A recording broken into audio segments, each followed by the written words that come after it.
Perfecto. Muy bien, pues sin más vamos a pasar a la palabra del Señor. El título de la predicación de hoy es ¿no es este el hijo del carpintero? Esto es lo que se preguntaron los vecinos y los amigos de Jesús cuando él fue a Nazaret. Así que es una palabra un tanto desafiante para este nuevo curso. Creo que puede ser interesante para que esto nos ayude a ir a más en el conocimiento de Jesús, como también para que se nos revele más y más lo que es Jesús, lo que es la persona de Jesús, que es hombre, pero es Dios, ¿verdad? Que es nuestro Señor y Salvador. Entonces, en la medida que crezcamos, el conocimiento es la base de la fe. No puedes creer en algo de lo que no has oído. El conocimiento es la base de la fe. Entonces, cuanto más conozcamos de la palabra, cuanto más conozcamos de la Biblia, más fe podremos tener. No en vano, la Biblia dice que la fe viene por el oír la palabra, ¿verdad? Muy bien, entonces vamos a leer Mateo 13, del 53 al 58, y vamos a desarrollar un poquito esta palabra. Mateo 13, del 53 al 58. Bien. Aconteció que cuando terminó Jesús estas parábolas, una serie de parábolas que estuvo dando, se fue de allí, de donde estaba, y venido a su tierra, a Nazaret, vino a Nazaret, a su tierra, y venido a su tierra, les enseñaba en la sinagoga de ellos, de tal manera que se maravillaban y decían: ¿de dónde tiene esta sabiduría y estos milagros? ¿No es este el hijo del carpintero? ¿No se llama su madre María y sus hermanos Jacobo, José, Simón y Judas? ¿No están todas sus hermanas con nosotros? ¿De dónde, pues, tiene todas estas cosas? Seguimos un poquito más, hasta el 58. Y se escandalizaban de él, pero Jesús les dijo: no hay profeta sin honra sino en su propia tierra y en su casa. Y no hizo allí muchos milagros a causa de la incredulidad de ellos. Bueno, vamos a ver un poquito este aspecto, ¿no? Esto que nos dice aquí. Primero se maravillaban, se sorprendían. Pero ¿cómo puede decir estas cosas? ¿De dónde tiene esta sabiduría? Y esos milagros que habían oído que Jesús había hecho en Capernaum y en otras ciudades. ¿Pero quién es este? Pero esto es increíble, esto es sorprendente. ¿De dónde? ¿De dónde le vienen estas cosas? Porque recordamos que estaba en su tierra. Entonces, se había criado con ellos. Amén. Eran sus vecinos, eran sus compañeros de clase, por así decirlo. Él había estudiado allí en la sinagoga. Ya sabéis que la sinagoga, aparte de para predicar la palabra en el día de reposo, la usaban para enseñarles a los niños, sobre todo a leer, escribir y las matemáticas, ¿verdad? Y entonces eso lo hacían en la sinagoga. Entonces él había ido a la sinagoga, pero ¿de dónde? Pero si ha estudiado conmigo, los de 30 años aproximadamente dirían: pero si ha estudiado conmigo, pero ¿cómo puede tener este conocimiento y esta sabiduría? Que no ha ido a la universidad, que no ha salido del pueblo. Y otros, los mayores ya de 50, 60 años, pero si estudió con mi hijo. Sorprendente, ¿verdad? Pero si lo hemos visto desde que era un niño. Entonces se sorprendieron, lógicamente se sorprendían muchísimo y se preguntaban: ¿de dónde? ¿De dónde le viene a esto? Pero no es este el hijo del carpintero, no se llama su madre María, pero no es este el hijo de Carolina, no se llama su madre Pepe, pero no es este el hijo o la hija de Yolanda, pero no se llama su madre Juancho, pero no es este el hijo del carpintero, no es este el hijo del que trabaja en el supermercado, no es este el hijo del albañil. ¿Cómo puede tener esto? Pero no es este el hijo del operario, o el hijo del obrero, o el hijo de... ¿Cómo puede tener? Amén. ¿Veis que podemos estar ahí metidos? Nosotros también. El hijo de una persona normal y corriente. Su padre, normal y corriente. Su madre, normal y corriente. Sus hermanos estaban todos con ellos. Curiosamente, de sus hermanos no se dice más que el nombre. Quiero decir, sus hermanos no tenían la sabiduría, ni el poder, ni la autoridad de Jesús.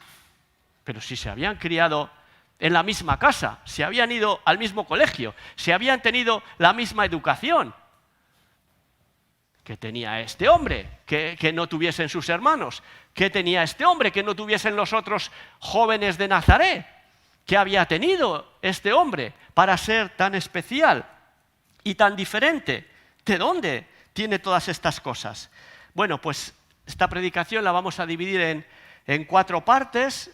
La primera ya la estamos viendo. Vamos a poner las partes. Bueno, la primera es Jesús va a su tierra, a Nazaret, que es lo que estamos viendo. Después, sus vecinos, amigos, compañeros no le creen. Una cosa hicieron bien, sin embargo, vamos a ver cuál. Y luego vamos a ver una fe viva o una fe muerta para terminar. No nos vamos a alargar, como ya sabéis que no nos gusta alargarnos. Muy bien. Entonces, Jesús va a su tierra, donde se había criado, donde había sido niño, donde había estudiado, donde había sido joven, donde había trabajado, donde había vivido, donde estaba su familia. Y se quedan inmensamente sorprendidos, inmensamente impactados sus compañeros, sus amigos, sus vecinos, incluso sus hermanos, ¿verdad? Pero, sin embargo, no podían creerle. No podían aceptar lo que estaban viendo. No podían aceptar lo que estaban viendo. Esto también tiene su enseñanza, ¿verdad? Porque podemos tener delante a Jesús, el Salvador, el Dios de la vida, y no aceptarle como realmente es. Podemos pensar como un hombre normal, un hijo de un carpintero, o podemos creer en Jesús hasta cierto punto, pero tenemos que seguir creyendo más y más y más. No quedarnos a medias, ¿me entendéis? No quedarnos estancados en el conocimiento de Jesús. Claro, es que Jesús no tenía credenciales, no tenía educación, no tenía nada especial. Era un muchacho aparentemente, entre comillas, normal, como los que tenemos aquí. Pero algo ocurrió en su vida, algo ocurrió en su vida que puede, que debe, que tiene que ocurrir en la nuestra, para que haya una diferencia verdadera, para que podamos bendecir a otros, para que otros puedan ser impactados por nosotros, ¿verdad? Tiene que ocurrir algo extraordinario como ocurrió en Jesús. Muy bien, como digo, Jesús de origen humilde, humano, también era divino, lo que pasa es que estos ellos no lo sabían, pero en principio una persona normal y corriente, un simple trabajador, un simple carpintero. Hasta los 30 años no habían hecho nada especial. Perderse en el templo, ¿no? Pero bueno, eso en todo caso casi sería un poco negativo. Pero nada especial había hecho Jesús hasta los 30 años. Por lo tanto, los vecinos no estaban dispuestos a admitir que él era quien decía ser. Él decía ser el Mesías, el Cristo, el Hijo de Dios. Vamos a verlo. ¿Queréis saber cuál es la enseñanza, la predicación, lo que Jesús enseñó ese día en la sinagoga? Pues vamos a verlo. Esto está, lo que Jesús les predicó a ellos, está en Lucas 4, del 16 al 21. Vamos a ponerlo.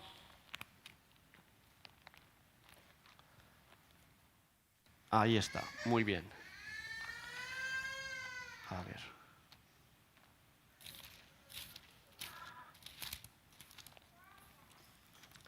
Vale. Vino a Nazaret. Se había ido, ya lo vamos a ver, unos 50 días antes. ¿Se había ido a dónde? Se había ido a bautizar, se había ido al Jordán, donde estaba Juan el Bautista, y se había ido a bautizar al Jordán.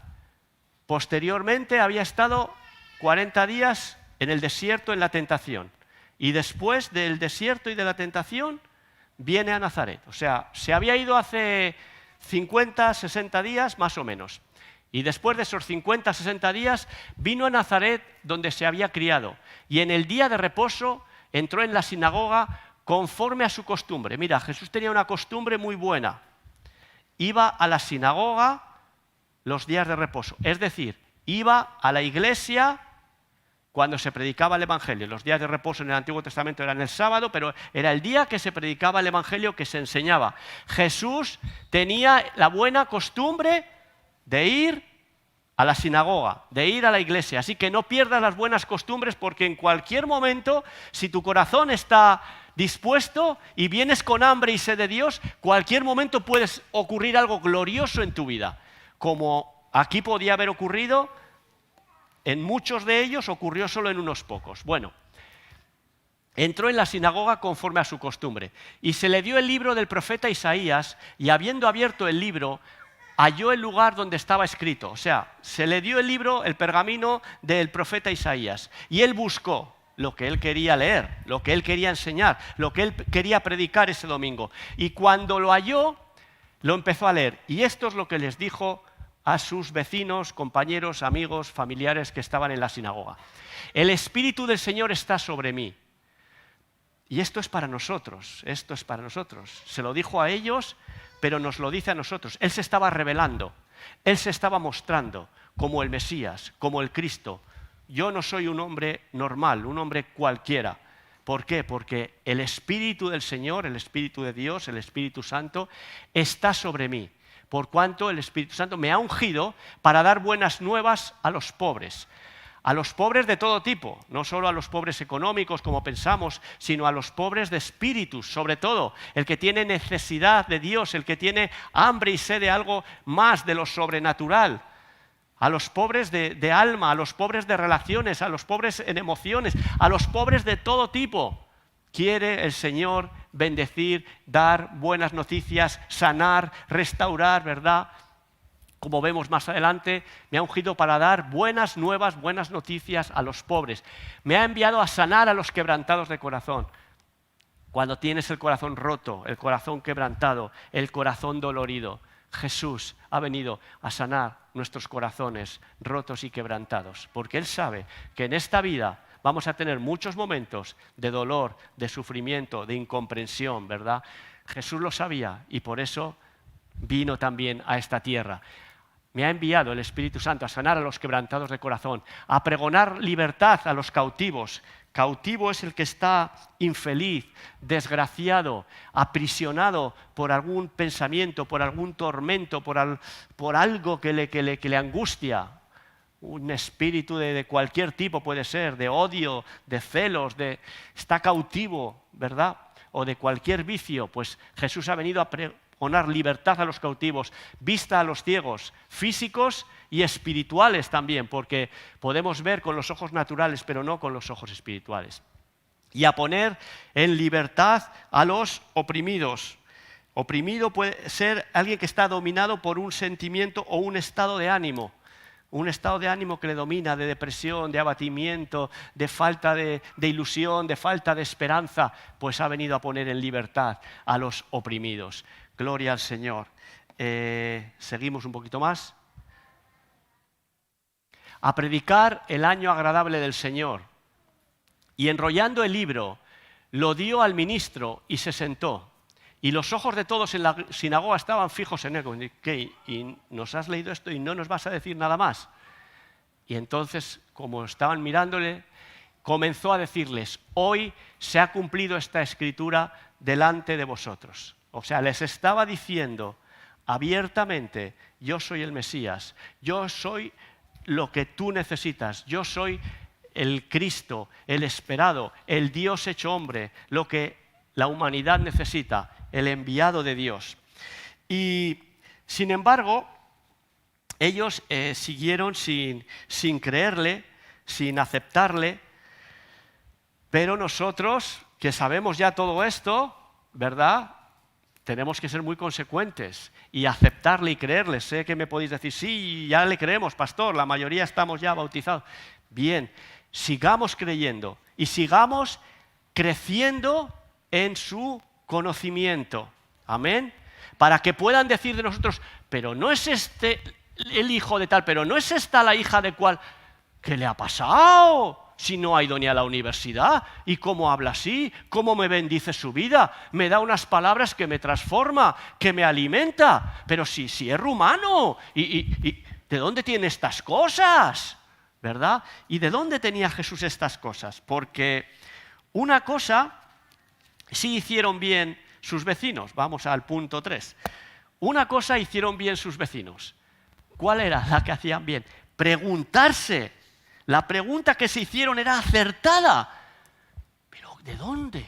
Porque esto es algo extraordinario. Porque esto no puede venir de él. Porque este no ha tenido ninguna cultura, ninguna influencia. ¿De dónde? Era la pregunta acertada. ¿De dónde tiene esta sabiduría y estos milagros? ¿De dónde pues tiene todas estas cosas? La respuesta es, como ya os lo imagináis, de la presencia de Dios, de una comunión acorde a la voluntad de Dios. Bueno, si queréis profundizamos un poquito. Como os he dicho antes, pocos días antes Jesús salió de Nazaret para ir al Jordán a bautizarse. Esto lo vemos en Marcos 1, 9 al 11.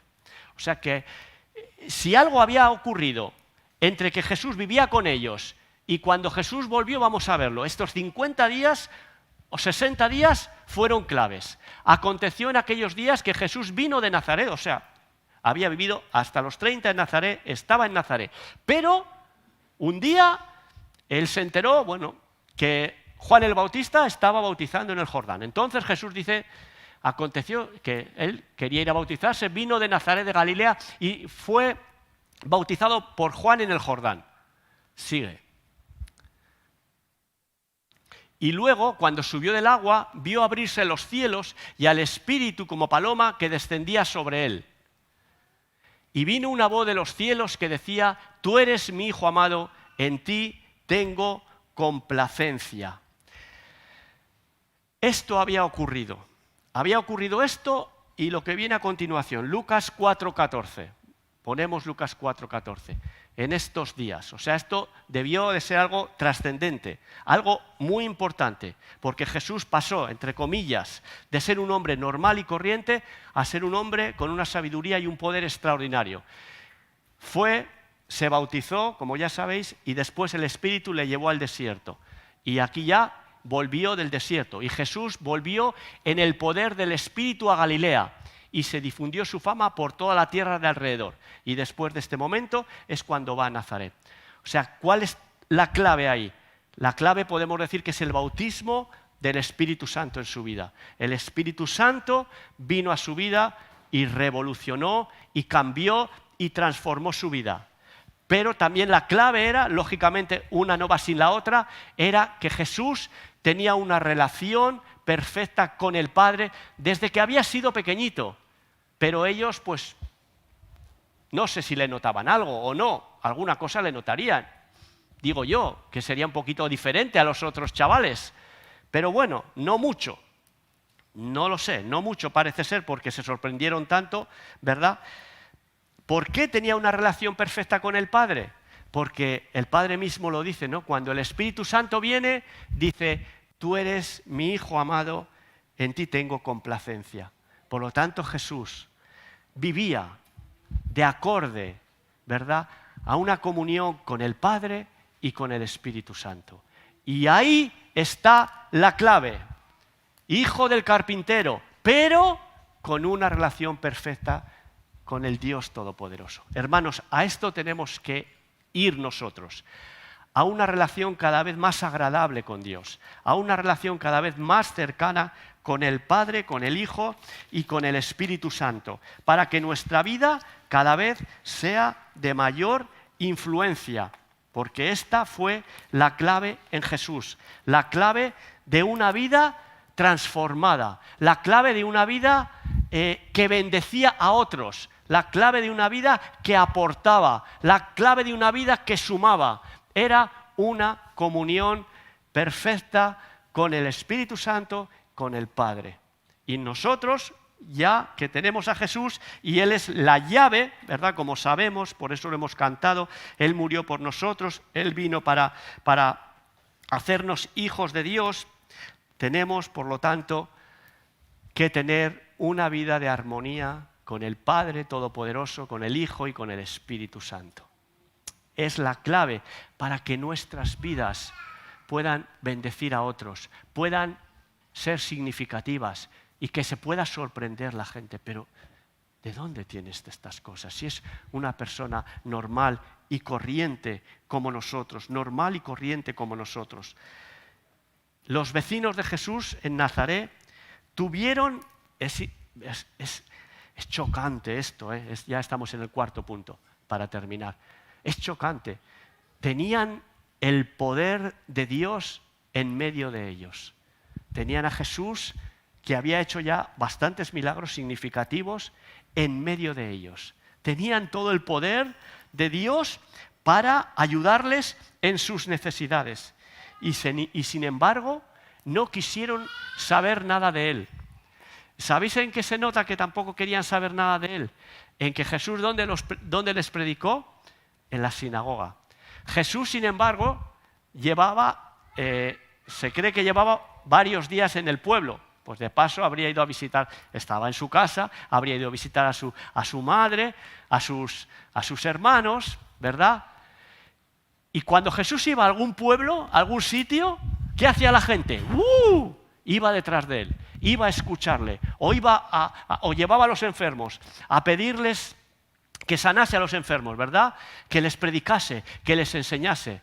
Sin embargo, en Nazaret, Jesús llegó y ni caso. No se acercaban a Él, no querían oírle. No nos alejemos de Dios, no pasemos de Dios. Ellos no querían oírle. ¿Qué ocurrió en la sinagoga? Pues lo que era habitual.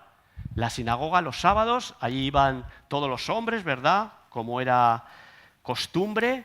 Y cuando alguien pues era nuevo, entre comillas, o hacía tiempo que no estaba, le invitaban a predicar. Entonces, como Jesús ya hacía más o menos 2 meses que no estaba y algo habían oído, porque habían oído, pues entonces le invitaron a predicar. Entonces, por eso le escucharon, entre comillas, porque no les quedó otro remedio, pero no tenían ningún interés en Jesús.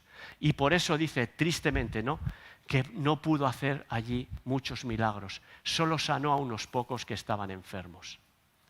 Qué triste, podía haber hecho muchos milagros, haber sanado a mucha gente, físicamente, emocionalmente, de todo tipo, espiritualmente, ¿verdad? De angustias, de soledad, de depresiones, de problemas, de falta de relaciones, de malos rollos. Jesús podía haber cambiado corazones, podía haber cambiado vidas, pero no pudo porque no creían. Y puede pasar con nosotros. Jesús está aquí, donde 2 o 3 nos reunimos en su nombre, pero tenemos que activar la fe, creer en su amor, creer en su poder. Jesús es el mismo, ¿verdad?, que está en la Biblia, que está aquí con nosotros, el mismo Dios de gloria y majestad. Así que activemos nuestra fe. Y terminamos. El otro día me compartía Monse y me llamó mucho la atención. Santiago dice que la fe sin obras está muerta. Entonces, ¿qué estamos viendo aquí en Santiago? Simplemente, si prestamos un poquito de atención, que hay una fe muerta, lo dice Santiago, pero en consecuencia hay una fe viva. Hay una fe muerta y hay una fe viva. Aquí tenemos que tener mucho cuidado, hermanos, porque a ver si creyendo que tenemos una fe viva, vamos a tener una fe muerta. Porque es fe, pero es muerta. Es fe, parece que creemos, o sí creemos, pero no nos da ningún resultado. No nos lleva a ninguna parte. La fe muerta no te hace actuar, no te hace comprometerte, no te lleva a un creer verdadero, no te lleva a conocer más a Dios, no te lleva a conocer más a Cristo, no te lleva a crecer espiritualmente. Es una fe muerta que la tienes, pero como si no la tuvieses. Porque la fe que no te lleva a actuar es fe muerta. La fe sin obras es fe muerta. Entonces, por contra, la fe viva es la que te lleva a actuar, te lleva a comprometerte más con el Señor, te lleva a creer de una forma consecuente, te lleva a poner tu vida en las manos de Dios, te lleva a esperar más de Dios, a anhelar más de Dios, a desear más de Dios, te lleva a cambiar tu pensamiento, a cambiar tu vocabulario, te lleva a acercarte a Dios, a actuar, a venir a la iglesia, a venir a la oración, ¿verdad? Te lleva a un cambio de vida. Así que con esto terminamos. Tengamos cuidado y hagamos un examen, ¿verdad? Porque tenemos fe. Evidentemente tenemos fe, porque por eso estamos aquí. Pero, a ver, o quizá nuestra fe empezó siendo viva, también es posible, ¿verdad? Pero poco a poco se ha ido desinflando, se ha ido apagando, y ahora tengo una fe muerta. Creo en Dios, pero de poco me sirve. Creo en Dios, pero vivo una vida muy mediocre. Creo en Dios, pero vivo a mi manera, a mi forma, hago lo que me da la gana. Entonces, esa fe es muerta. Cuidado, porque esa fe no te va a llevar a la salvación, no te va a llevar a la vida eterna. Esa fe cada vez se va a ir apagando más y más y más. Y si ahora es fe muerta, luego ya no va a ser ni fe, solo va a ser muerte. Así que seamos conscientes, tengamos una fe viva que nos lleve a más y que puedan decir, pero no es este el que trabaja en esa oficina. Pero, ¿de dónde le vienen estas palabras? Pero ¿qué tienes, chaval? Pero ¿tú cómo puedes hablar así? Pero mira qué vida tiene. Pero no es este el que es mi vecino de ahí, de la huerta, que lo veo todos los días. Y mira lo que me dice. Madre mía, oye, es que da gusto oírle, es que me levanta cuando me habla. El hijo de fulanita, el hijo de Jaimito. Pero con una perfecta relación con Dios viene el cambio radical y absoluto. Jesús lo tuvo, sus hermanos no. Luego sí, luego ya se convirtieron, ¿verdad? Cuando pasaron muchos años. Pero al principio, para nada. Para nada, bueno, no me voy a alargar. Así que, hermanos, vamos a considerar nuestra fe y vamos a ir a por una fe viva y vamos a ir a por más en el Señor, ¿verdad? Y que podamos ver milagros y que podamos ver conversiones genuinas y que podamos ver corazones cambiados, renovados, transformados, liberados y que el Espíritu Santo se pueda mover con libertad y que Jesús no esté limitado y que no pueda hacer más que unos pocos milagros aquí. Que se pueda mover con libertad. Vamos a tener esta fe para este curso. Vamos a crecer, hermanos. Vamos a pedirle, Espíritu Santo, más de ti. Toma más de mi mente, toma más de mi corazón, toma más de mi voluntad. Aleluya. Haz tu obra en mi vida. Gloria a Dios. Vamos a orar, hermanos. Soberano Padre Celestial, te adoramos, te glorificamos, te exaltamos, te damos todo el honor y toda la gloria. Gracias, Señor. Gracias, Padre. Gracias, Espíritu Santo.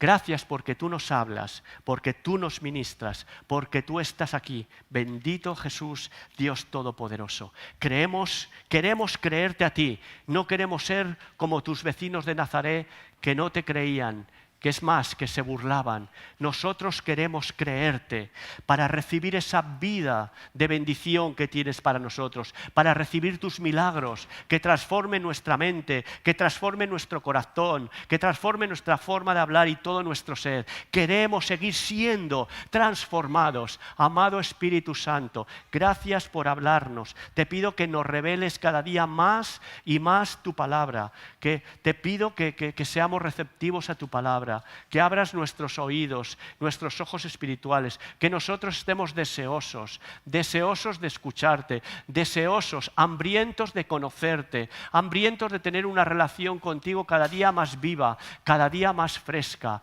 Te honramos, Padre, te glorificamos, Señor. Gracias, gracias, gracias, gracias, Señor. Danos esa fe viva, que no nos conformemos, que no nos conformemos, que no nos conformemos, que no nos conformemos, Señor, porque apenas hemos empezado a conocerte, glorioso Señor, y apenas nuestra vida son de influencia y bendición, y queremos que sean mucho más influencia y bendición para gloria tuya y para bendición de otras personas, Padre. Gracias, bendito Dios. Tómanos, tuyos somos. A ti nos rendimos una vez más. Te entregamos nuestra mente y nuestro corazón. En el nombre de Jesús. Amén. Amén.